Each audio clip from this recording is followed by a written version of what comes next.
श्री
राम जय जय राम, श्री राम जय जय राम, श्री राम जय जय राम।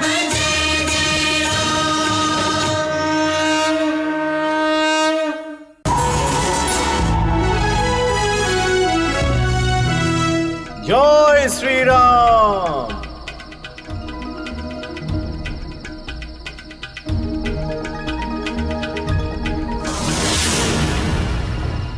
লঙ্কা এতটাই উদাস লাগছে যেন কারোর বাইরে বেরোনোর বিষয়ে প্রতিবন্ধকতা রয়েছে।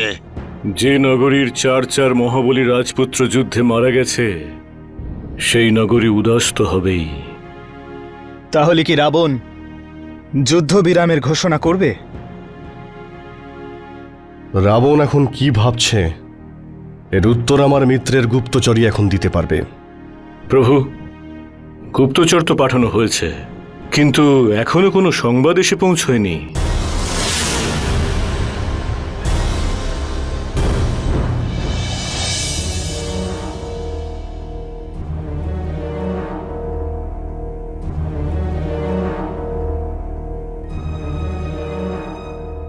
কি ভাবছেন আপনি পিতাশ্রী?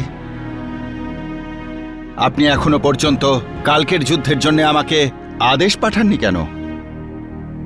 আপনার কি আপনার এই পুত্রের রণকৌশলে সন্দেহ আছে?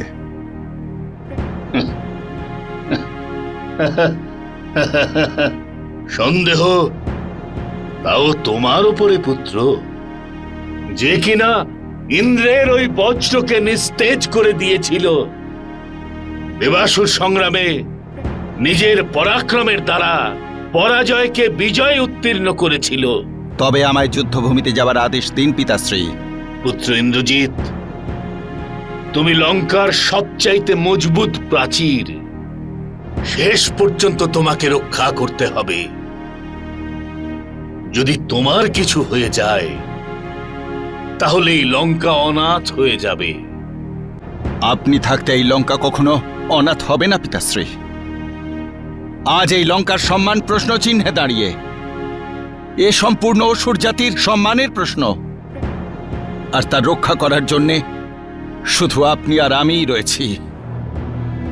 কালকের যুদ্ধতেও আপনি বা আমি কেউ একজন যাব। কাল যুদ্ধে তোমার পিতা যাবে ইন্দ্রজিৎ। কিন্তু পুত্র নয় কেন?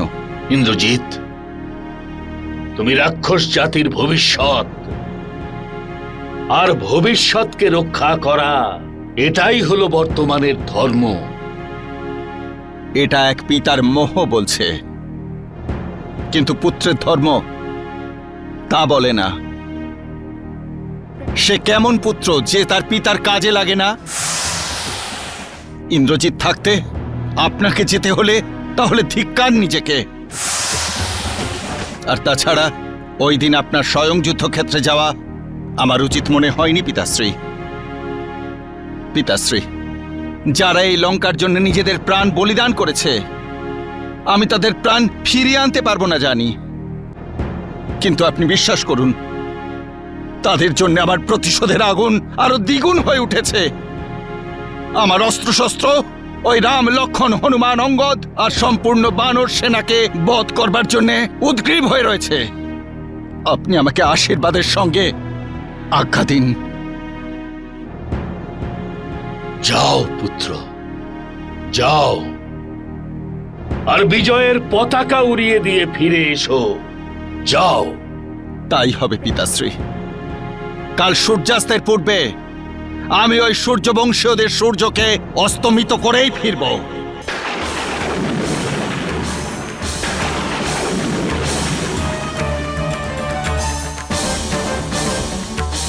বিজয়ী ভব।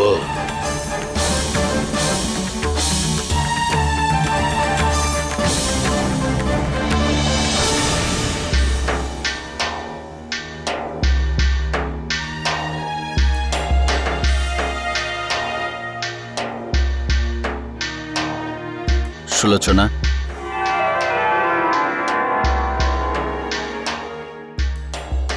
এই আরতির আয়োজন লঙ্কার সেনাপতিকে অভিনন্দন জানানোর জন্য। আর কক্ষে এই দীপোৎসব লঙ্কার সেনাপতিকে স্বাগত জানানোর জন্য।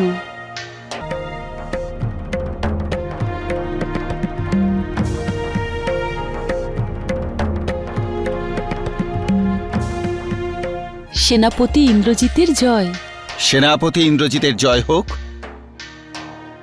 তোমার এই জয়ধ্বনির জন্য বিজয়শ্রী সর্বদা আমাকেই বরমাল্য পরায়, তোমার সতীন হিসেবে। সুলোচনা, তুমি তাকে কখনো ঈর্ষা করো না? আজ্ঞে না, আমি তো ভগবানের কাছে প্রার্থনা করি যে বিজয়শ্রী সবসময় আমার সতীন হয়ে থাক।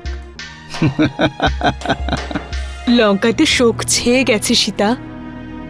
মহারাজের 4 পুত্র একই সঙ্গে রণভূমিতে ধরাশায়ী হয়ে গেছেন। এত কিছুর পরেও ওই দুষ্টের বুদ্ধি খোলেনি যে ও প্রভু শ্রীরামের শরণাগত হয়ে যায়। শুনেছি মেঘনাদ যুদ্ধক্ষেত্রে যাবেন। যখন 4 জন একজোট হয়েও যুদ্ধের ধারাকে পরিবর্তন করতে পারল না, তখন ইন্দ্রজিৎ একা কি করবে?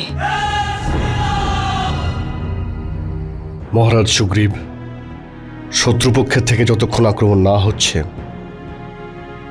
ততক্ষণ আমরা ওদের আক্রমণ করব না। কিন্তু আমাদের পুরোপুরি সাবধান আর সতর্ক থাকতে হবে। আসরিক মায়ার কোনো শেষ নেই। প্রভু, লঙ্কেশ্বর অতি বড় ক্ষতি স্বীকার করা সত্ত্বেও নিজের অন্তিম শ্বাস অবধি যুদ্ধ করবেন। তাহলে তো এখন এটা মনে হচ্ছে যে কাল স্বয়ং রাবণ যুদ্ধে আসবে।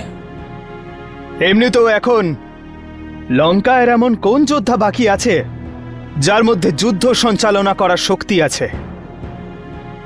এবার হয় স্বয়ং রাবণ আসবে, আর না হলে ইন্দ্রজিৎ।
আপনি কখনো ভেবেছেন যে শ্রীরামকে?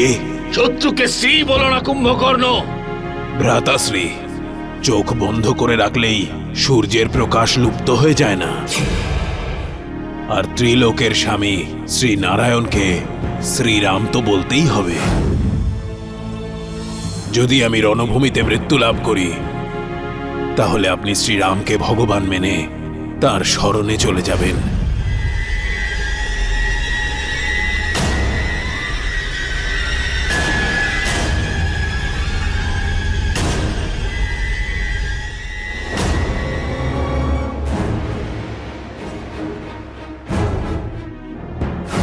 আপনি আমাকে আশীর্বাদের সঙ্গে আজ্ঞা দিন। স্বামী, আপনি এখনো ঘুমোননি?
শত্রুকে ধ্বংস করে তবেই ফিরবেন। আমি আপনার জন্য অপেক্ষা করব। আমি বিজয় লাভ করেই ফিরব। বৌমা, মাতাশ্রী,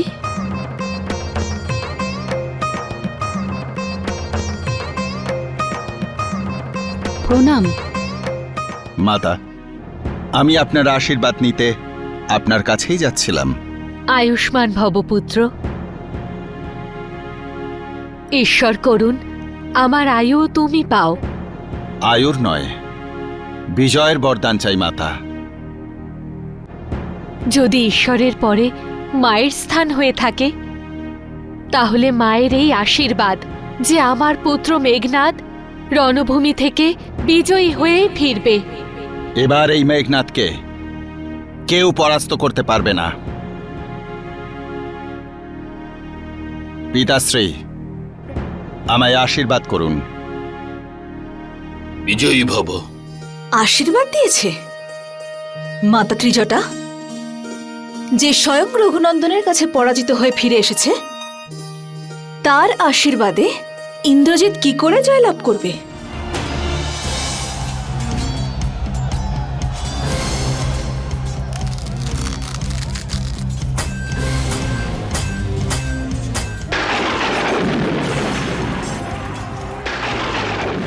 যুবরাজ ইন্দ্রজিতের, যুবরাজ ইন্দ্রজিতের, যুবরাজ ইন্দ্রজিতের। এসো ইন্দ্রজিৎ, যুদ্ধক্ষেত্রে সুগ্রীব তোমাকে স্বাগত জানাচ্ছে। কোথায় তোমাদের ওই রাম আর তার ভাই লক্ষণ? যাও, গিয়ে তাদের বলো, আজ রণক্ষেত্রে তাদের কাল এসেছে। খুব উদ্গ্রীব হয়ে রয়েছে প্রভু শ্রীরামের দর্শন পাওয়ার জন্যে, কিন্তু তার আগে এই সেবককে সেবা করার একটা সুযোগ তো দাও। জয় শ্রীরাম।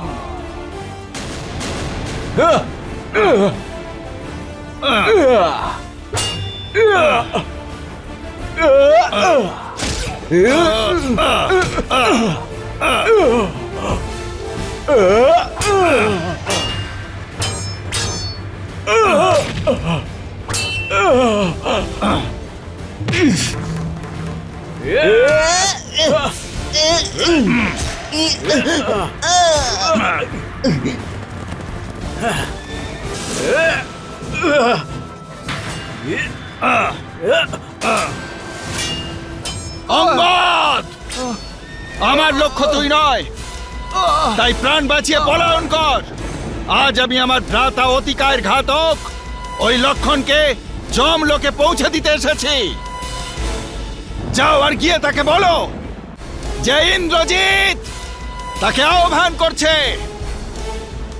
আজ্ঞা দাও জ্যেষ্ঠ, আজ মেঘনাদ জীবিত থাকবে না। মেঘনাদ কিন্তু অতি ভয়ঙ্কর যোদ্ধা সৌমিত্র। লড়াই করতে করতে ক্লান্ত হতে দাও, তারপরে ওর সামনে যেও। এ তো কোনো রণনীতি নয় মহারাজ বিভীষণ।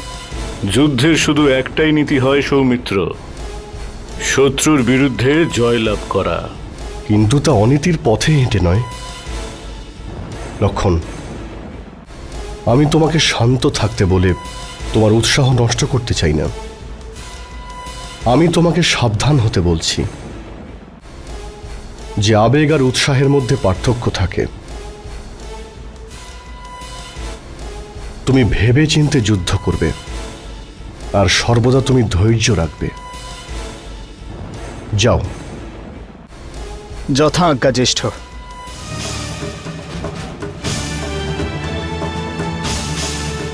জয়ী হয়ে এসো।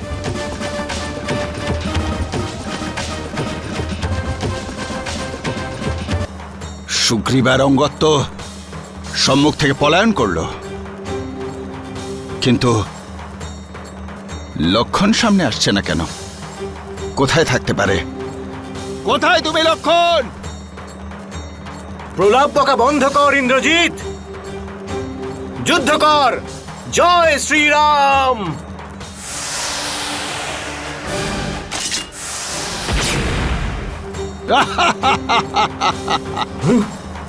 পাথর বর্ষণ করছো? তবে কি তোমার ওই রাম আর লক্ষণের তুনিরে সমস্ত অস্ত্র শেষ হয়ে গেছে? তারা যদি আমার সামনে আসতে ভয় পায় তাহলে গিয়ে তাদের বলো, তাহলে যেন ছিলাকে ঠোঁটে চেপে আমার স্মরণে চলে আসে।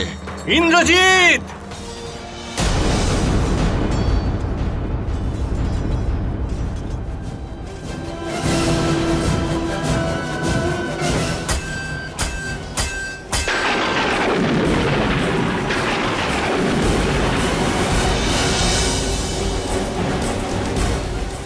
লক্ষণ কখনো শত্রুর সামনে মাথা নত করতে শেখেনি মেঘনাদ। আজ নির্ণয় হয়েই যাবে কোন গর্জন করা মেঘের নাদ কত। এই নে অনাচারী, আমি তোকেও তোর ভাই অতিকার কাছে পৌঁছে দিচ্ছি।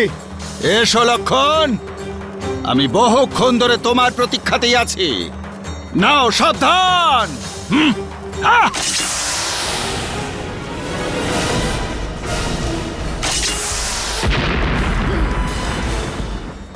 এবার আমার বাণ সবাইকে অতিক্রম করে তোমাকে সংহার করবে লক্ষণ। সাবধান।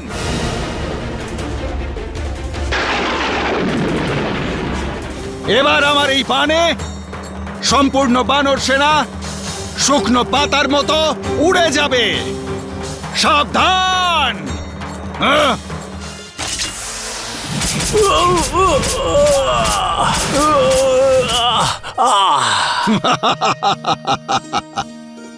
প্রভু, সূর্যাস্তের পর ইন্দ্রজিতের মায়া শক্তি চতুর্গুণ বৃদ্ধি পায়। তখন যদি নিজের তামসী মায়ার প্রয়োগ করে ও আকাশপথে লড়াই করতে শুরু করে, তখন ওর জয় নিশ্চিত। প্রভু, আপনার এবার সৌমিত্র সহায়তার জন্য যাওয়া উচিত। নয়তো অনর্থ ঘটে যাবে। जय श्री राम